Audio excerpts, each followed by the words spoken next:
Pois lá vamos nós em 12 de abril, né? Isso tudo que está acontecendo no mundo é uma oportunidade gigantesca, grandiosa, para que nós passemos a perceber coisas que estão no nosso cotidiano e que a gente nunca pensa, né? Como,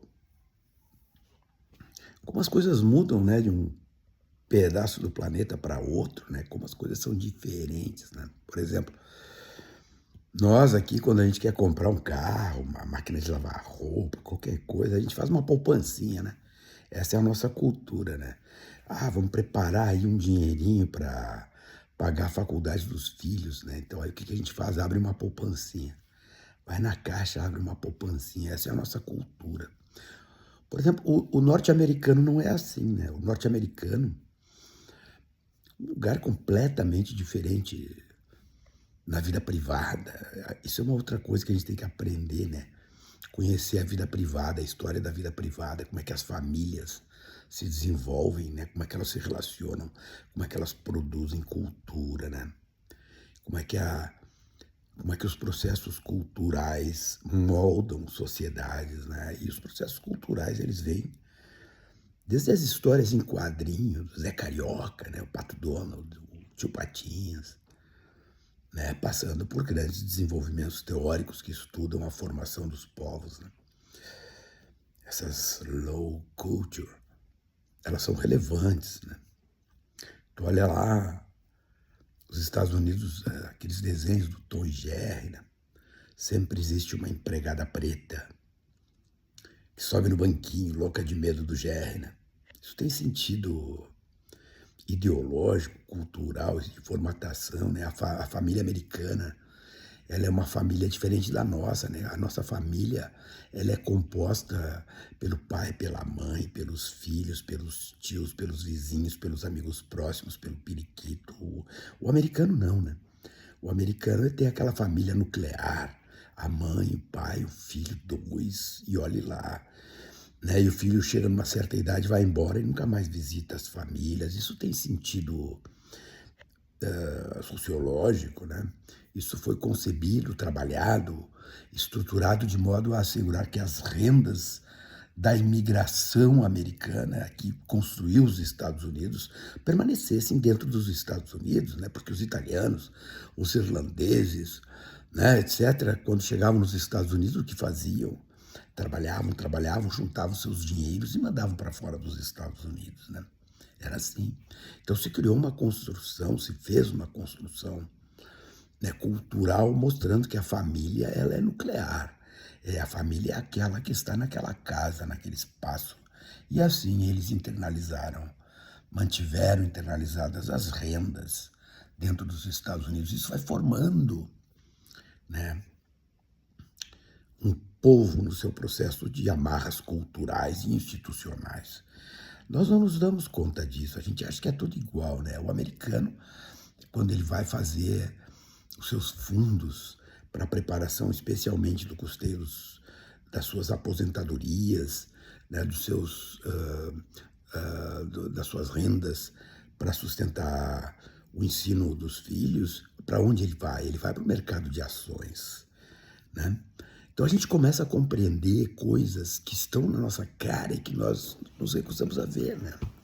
A vida privada, ela determina a formação do Estado, a formação da sociedade, das relações de poder, né?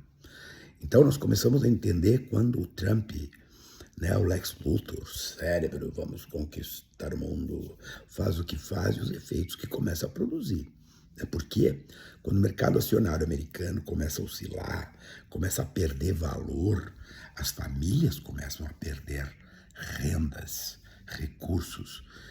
Quando se perde rendas, recursos que estão postos no mercado acionário, que estão colocados a partir de um depósito de confiança naquela instituição que se construiu, começamos a desfazer futuros, né, expectativas de futuro. E é isso que está acontecendo nos Estados Unidos. Os fundos de pensão que aplicam nas bolsas de valores, né, para construir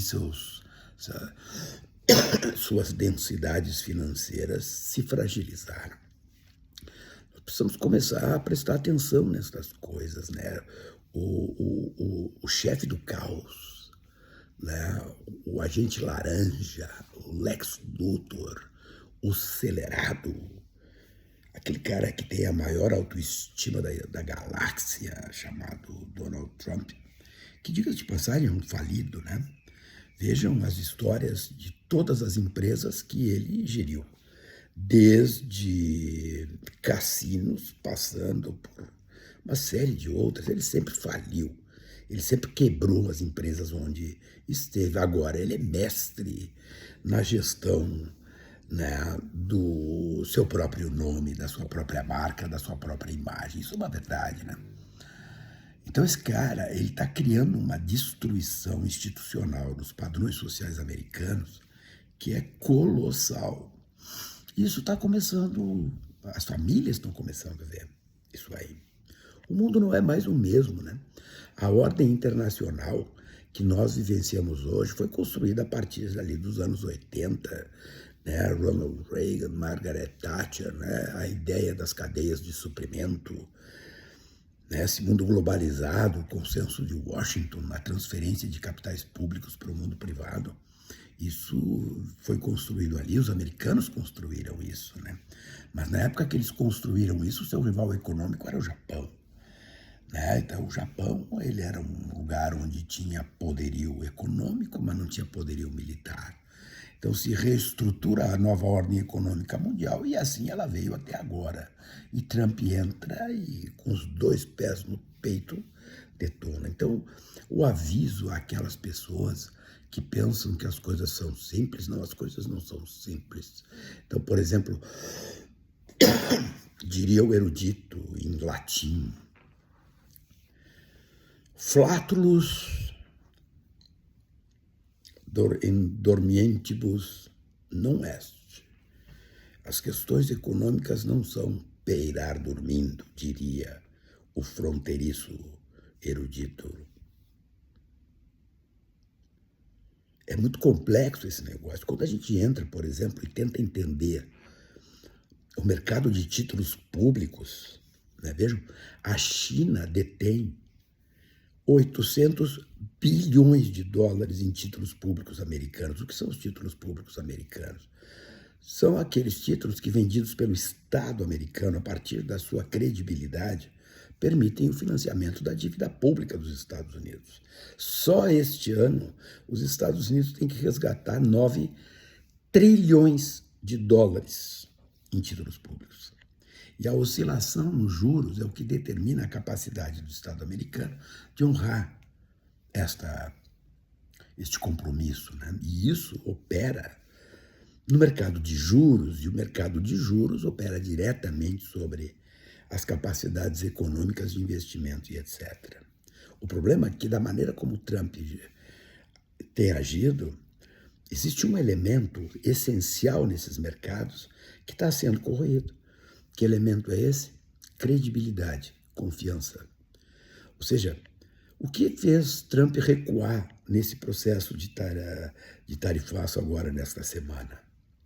Foi exatamente a movimentação no mercado de títulos públicos americanos, né? O processo de venda começou a disparar, aumentou 15% a venda de títulos americanos.